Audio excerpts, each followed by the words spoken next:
하나님 말씀 보겠습니다. 마가복음 11장입니다. 7절에서 10절의 말씀. 우리 한 절씩 교독할게요. 제가 먼저 7절 봉독합니다. 제자들이 새끼 나귀를 예수께로 끌고 와서 자기들의 겉옷을 그 등에 걸쳐 놓으니 예수께서 그 위에 타셨다. 많은 사람들이 자기들의 겉옷을 길에 덮였으며 다른 사람들은 길에서 이 많은 생각한 가지를 걷보다가 길에 떠났다. 그리고 앞에서 서서 가는 사람들과 뒤따르는 사람들이 외쳤다. 호산나 복되시다. 주의 이름으로 오시는 분. 함께 봉독합니다. 복되어라 다가오는 우리 조상 다윗의 나라여 가장 높은 곳에서 호산나. 아멘. 여러분, 봄이 되면 이런 분들 많이 있죠. 들에 가서 막 나물 뜯으시는 분들. 저도 엊그저께 이렇게 차를 타고 가는데 돗자리를 깔아놓고 막 쑥을 캐시는지 뭔지 하여튼 봄나무를 그렇게 캐시더라고요. 제가 되게 놀랐던 것 중에 하나가, 예전에 경로대학 제가 이렇게 하면서 어른들 데리고 봄, 가을로 이렇게 나들이를 가는데 봄에 꼭 가면은 검정 봉지를 이렇게 챙겨 오시는 분들이 계세요. 근데 그런 분들이 하시는 일 중에 뭐냐면, 휴게소 같은 데 이렇게 들리잖아요. 그런데 그쪽에 이렇게 비탈 같은 데 있으면 거길 가서 꼭 나무를 뭔가를 뜯으셔. 제가 보기에는 되게 힘들거든요.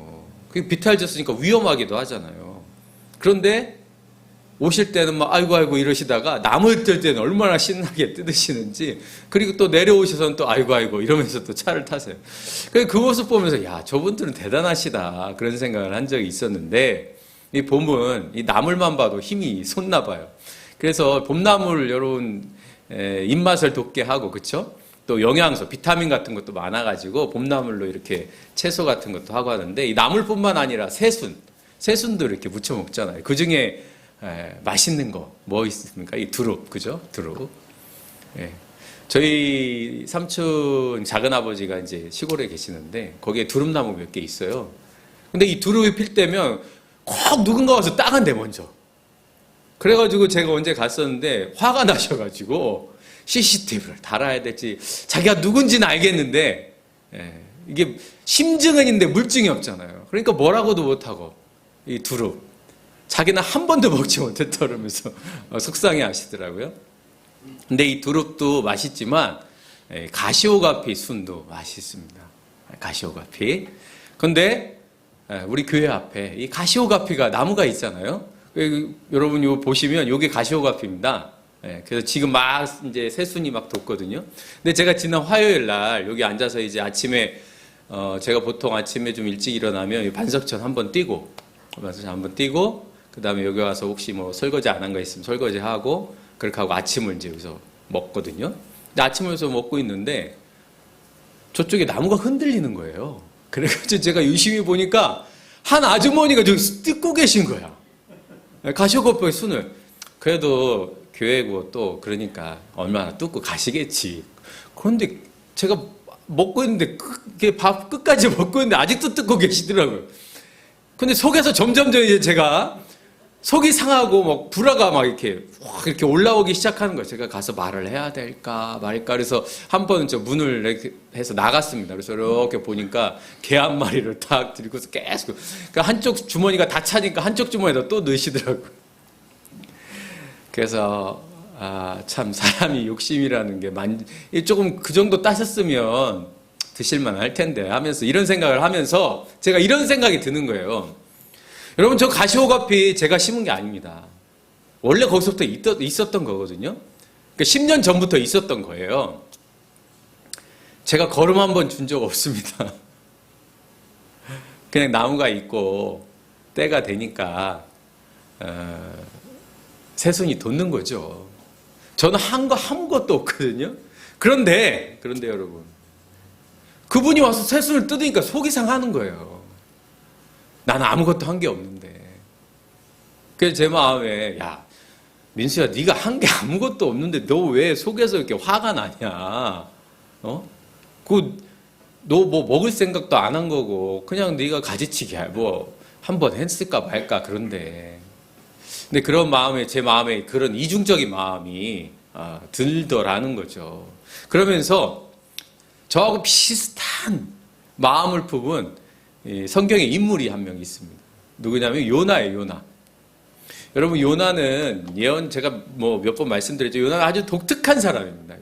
이 예언자이기는 한데 하나님이 이게 뭔가 명령을 하시면 보통 예언자들은 순종하면서 나가잖아요. 근데 이 요나는 그렇지 않습니다. 당시 요나가 살던 시대에 아수르라고 하는 강력한 나라가 있었는데 이 아수르가 이스라엘을 굉장히 괴롭혔거든요. 근데 그 아수르에 가가지고 그 수도에 있는 수도가 니느웨였는데 그곳에 가가지고 복음을 전하라는 거예요. 하나님이 심판이 임할 거니까 너희들 회개해라. 그러니까 요나의 마음속에는 아니 내가 굳이 그 망해야 될 나라에 가가지고 마음에 안 내키는 거죠. 그래서 니느웨로 안 가고 다시스로 가는 배를 타지 않습니까? 그래서 다시스로 가려고 하는데 결국 풍랑을 만나가지고 바닷속에 던져지게 되죠. 그래서 성경에 보면 그가 큰 물고기 뱃속에 들어갑니다. 그리고 거기서 기도를 하죠. 하나님 죄송합니다. 회개를 하고 다시 이제 니느웨로 가죠. 그래서 니느웨 가서 이제 하나님 말씀을 전합니다. 그랬더니 니느웨 사람들이 갑자기 뭐 회개를 하기 시작하는 거예요. 왕들로부터 가축에 이르기까지 다 죄를 뒤집어 쓰고 회개하는 거예요. 요나의 마음이 좋았겠습니까? 불편했겠습니까? 불편한 거예요. 그래가지고 니느웨가 보는 높은 곳에 올라가가지고 언덕에 올라가가지고 초막을 탁 짓고서 니느웨가 어떻게 되는가? 이 아수르의 수도가 망하는가 안 망하는가 이렇게 보고 있었어요. 그런데 망하지 않았던 거죠. 그래서 하나님께 원망합니다. 화를 냅니다. 하나님 내 이럴 줄 알았습니다. 하나님은 노하기를 더디하시고 은혜가 풍성하신 하나님이라서 회개하면 니느웨 사람들, 아수르 사람들 다 살려줄 거라고 제가 생각했습니다. 그러면서 하나님 앞에 하나님 저 이제 살기 싫습니다. 내 목숨을 거두어 주십시오. 차라리 죽는 게 낫겠습니다. 이렇게 이야기를 합니다. 그러자 하나님께서 그 초막에 박넝쿨을 이렇게 자라게 하시거든요. 박넝쿨이 자라니까 그늘이 생기잖아요. 그늘이 생기니까 이 요나의 마음이 너무 좋은 거예요. 그리고 나서 하나님께서 햇빛이 쨍쨍 내리치는데 벌레로 하여금 그 박넝쿨을 갉아먹게 하셨습니다. 박넝쿨이 시들어 버렸어요. 그러니까 햇빛이 쨍쨍 찌죠. 그러니까 요나가 또 화를 냅니다. 하나님 나한테 주실 때는 언제고 또 가져가십니까? 그때 하나님이 그에게 이렇게 얘기하죠. 야, 네가 박넝쿨을 왜서 씨를 뿌렸냐, 거름을 줬냐, 물을 줬냐? 내가 준 거고 내가 가져간 거다. 네가 왜 화를 내느냐? 네가 지금 이 박넝쿨 하나도 아끼는데 저 수많은 사람들, 저 수많은 생명들 네가 미워한다고 해서 죽어야 되겠느냐? 이렇게 말씀을 하시는 거죠. 사랑하는 남교회 성도 여러분, 우리의 믿음을 가만히 보면 우리는 내가 원하는 하나님을 믿습니다. 내가 원하는 하나님. 요나가 원하는 하나님은 뭐냐? 저 이 아수르라고 하는 나라를 심판하는 하나님이었다.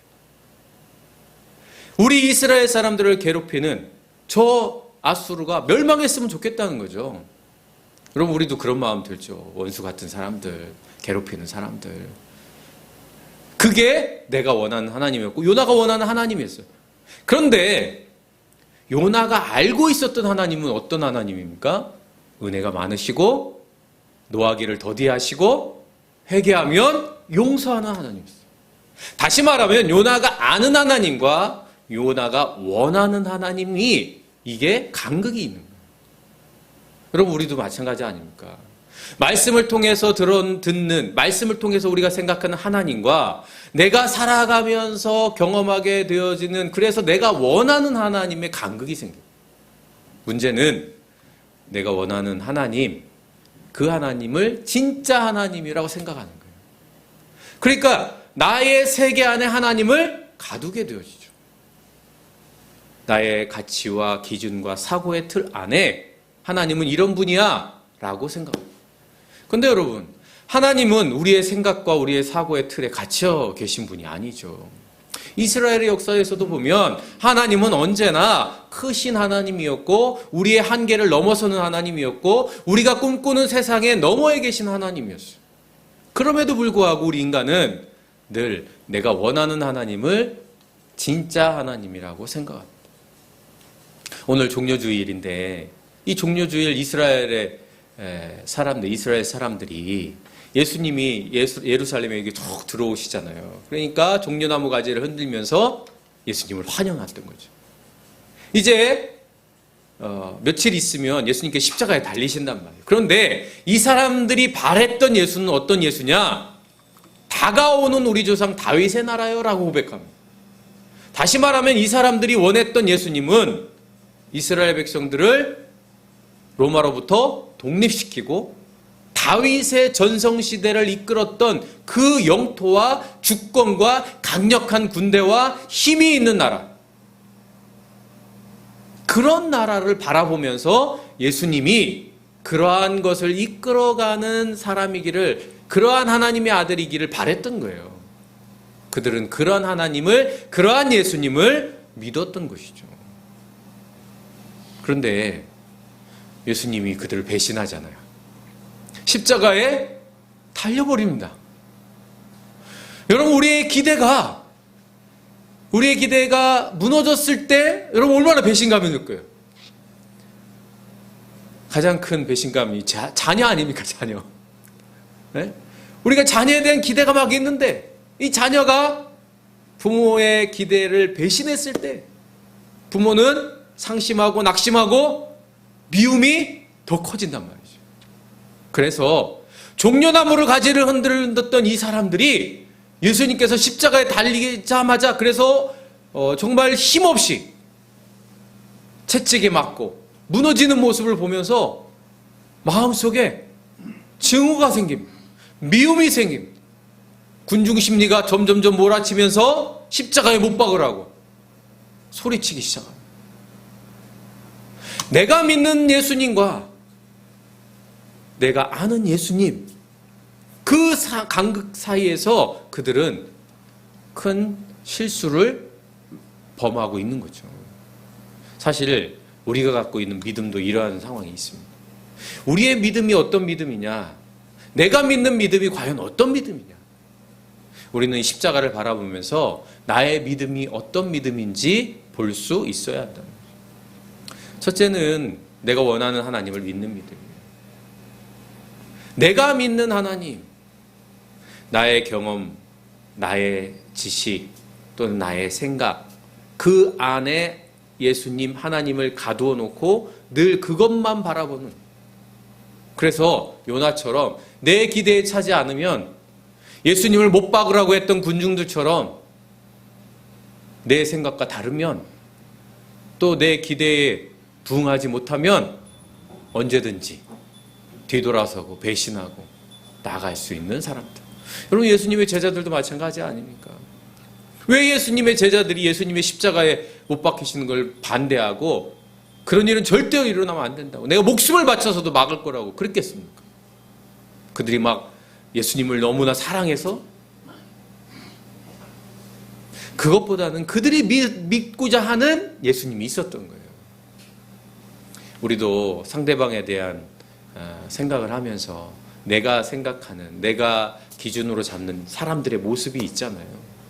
그것들이 무너졌을 때 우리는 언제 그랬냐는 듯이 모든 것들을 끊고 또 모든 것들을 내버립니다.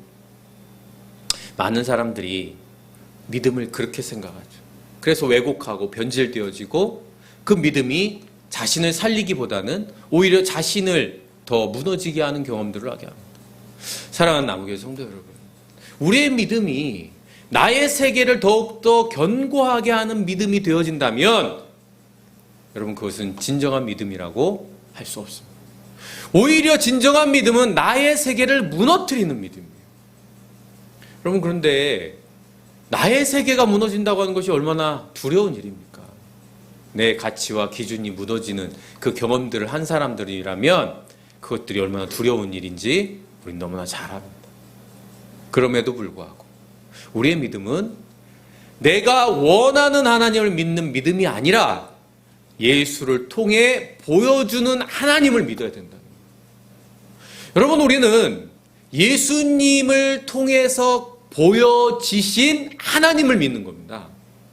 그래서 구약과 신약이라고 하는 이 역사적인 간극 속에서 예수님의 위치는 하나님이 이 세상을 사랑하셔서 독생자 예수 그리스도를 아들을 보내주셨단 말이죠.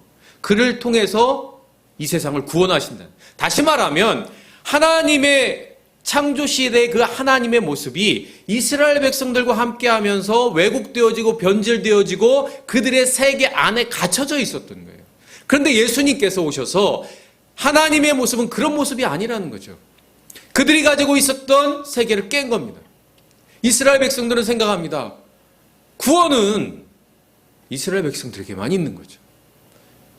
사마리아 사람들 또 이방인들에겐 구원의 세계가 없습니다. 그들은 하나님의 자녀가 아니기 때문이에요. 그런데 그런 하나님이 그런 예수님이 아니었단 말이죠. 그래서 예수님이 오셔서 사마리아도 가시고 또 이방인에게도 가고 죄인과 세리와 창녀들의 친구가 되셨어요. 구원의 세계가 이만큼이라면 유대인들이 생각했던 구원의 세계, 그 세계를 확장하고 넓혀주십니다. 그래서 우리는 예수님을 통해서 하나님을 보는 것이고 예수님이 고백하신 하나님을 믿는 것이고 예수님을 통해서 계시되어진 보여진 그 하나님을 믿는 믿음을 가지고 있는 거예요. 그러면 그런 믿음은 어떤 믿음이냐? 오늘 예수님께서 나귀를 타고 오십니다. 그런데 예수님께서 제자들에게 말하죠. 저 건너편에 가면 나귀가 한 마리 메어 있을 거야. 가서 그 나귀를 가져와. 만약에 이거를 사람들이 왜 가져가냐라고 하면 주님이 쓰시겠다라고 그렇게 얘기해라. 그래서 제자들이 갑니다. 근데 정말 예수님 말씀대로 나귀가 있었던 거죠. 그 나귀를 풀어서 이제 가져가려고 하는데 거기에 이제 주인이 사람들이 너 이거 왜 가져가냐 이러는 거죠. 그때 제자들이 말합니다. 주님이 쓰시겠다고 합니다. 다 쓴 다음에는 돌려드리겠습니다. 그러니까 그 사람들이 그것을 내어줍니다. 우리는 이 나귀를 기꺼이 내주었던 이 사람들의 모습을 보면 그들이 고백한 또 그들이 생각한 하나님의 모습은 주님이 쓰시겠다고 하면 주님의 말씀이라면 그것을 자신의 것으로 충분히 기꺼이 받아들이는 사람들. 여러분 베드로도 하늘에서 먹을 것이 내려왔을 때 내가 이것을 먹을 수 없습니다라고 얘기하잖아요. 율법에는 먹지 말라고 되어 있는 그것을 왜 저보고 먹으라고 합니까? 그것이 베드로의 세계였습니다. 그러나 내가 깨끗하다고 하는 것을 왜 내가 더럽다고 하느냐? 사랑하는 남은교회 성도 여러분, 우리는 베드로와 같이 또는 요나와 같이 그러한 신앙의 한계를 가지고 있는 사람입니다. 문제는 그것을 인정하는 것이죠. 중요한 것은 우리는 예수 그리스도를 통해서 고백되어진 하나님을 기꺼이 받아들일 수 있는 우리가 되어야 한다는 거예요. 그러한 마음이 어떤 마음이냐? 좋은 밭인 거죠. 돌짝밭, 길밭, 가시덤불이 아니라 좋은 땅. 그 좋은 흙은 무엇을 심든지 그곳에 뿌리가 내리고 가지가 나고 열매가 맺혀지는 거예요. 바울은 그러한 의미에서 굉장히 좋은 밭을 가지고 있었던 사람인 것 같아요. 물론 그는 확신에 차 있었던 사람입니다. 확신에 차 있으니까 어떻게 합니까? 예수 믿는 사람들을 붙잡아 가두는 거죠. 그럼에도 불구하고 그 확신 안에 그가 다른 것들을 수용할 수 있는 마음이 있었던 거예요. 그는 말합니다. 나는 히브리인 중에 히브리인이고 나는 바리새인 중에 바리새인이다. 자기의 세계가 확고한 사람이었습니다. 그런데 그 세계가 무너지잖아요. 부활하신 예수 그리스도를 만나고 그 세계가 무너집니다. 무너져야만 세계가 확장되는 거예요. 무너지기를 두려워하고 자기의 벽을 쌓으면 결국 그 세계 안에 자신을 가두는 거예요. 우리는 우리 안에 수많은 울타리들을 만들어 갑니다. 그래야 안정적이잖아요. 그래야 안심할 수 있잖아요. 그런데 여러분 자녀도 그렇죠. 부모의 울타리 안에 자꾸 가두려면 자녀가 성장하지 못합니다. 그 울타리를 넓게 쳐줘요. 넓게. 그래야 자녀들이 마음껏 뛰놀고 또 자기만의 세계로 가는 거죠. 믿음의 길도 마찬가지입니다. 그 울타리가 때로는 잘못된 길일 수도 있겠죠. 하나님이 원치 않은 길도 될 수 있을 겁니다. 그러나 여러분 신뢰하십시오. 하나님은 우리를 사랑하십니다. 하나님은 우리를 언제나 지켜주십니다. 우리가 때로는 잘못된 길로, 때로는 하나님 원하시지 않는 길로 간다 할지라도 우리의 마음이 하나님을 향해만 있다면 우리는 그 모든 것들을 새로운 세계로 나아가는 길로 만들어갈 줄로 믿습니다. 중요한 것은 우리가 우리의 세계 안에 갇히지 않는 겁니다. 하나님의 세계로 나아가는 거예요. 끊임없이 하나님 부르시는 그날까지 우리 모두가 자기의 세계를 깨려고 노력한다면, 그래서 아래에 있는, 새가 아래에 있으려면 그 알을 깨고 나와야 되는 거죠. 믿음은 바로 그 세계를, 나의 세계를 깨는 겁니다. 그것을 깨려고 할 때 우리는 더 넓은 하나님의 세계로 나아갈 수 있는 것이죠. 십자가는 어떤 곳입니까? 바로 그것을 깨는 시간이고 공간입니다. 우리는 십자가를 바라보면서 우리의 세계를 깰 수 있는 용기도 가지게 되어지고, 그것을 깬다고 해서 우리가 위험하거나 때로는 우리가 잘못된 길로 가거나 그러지 않는다고 하는 것을 우리는 십자가를 통해서 보여줍니다. 예수님의 제자들도 결국 부인도 하고 도망도 갔지만 성령님의 역사하심을 통해서 그들이 더 큰 세상을 경험하게 되잖아요. 오늘 종려주일, 자기의 세계 안에 갇혔던 수많은 사람들이 결국 예수 그리스도의 십자가를 통해서 더 넓은 은혜의 세계, 믿음의 세계로 나아갔던 것처럼 저와 여러분이 그 믿음의 길을 걸어가는 귀한 삶을 살아가는 한 주간 되실 수 있기를 간절히 바랍니다.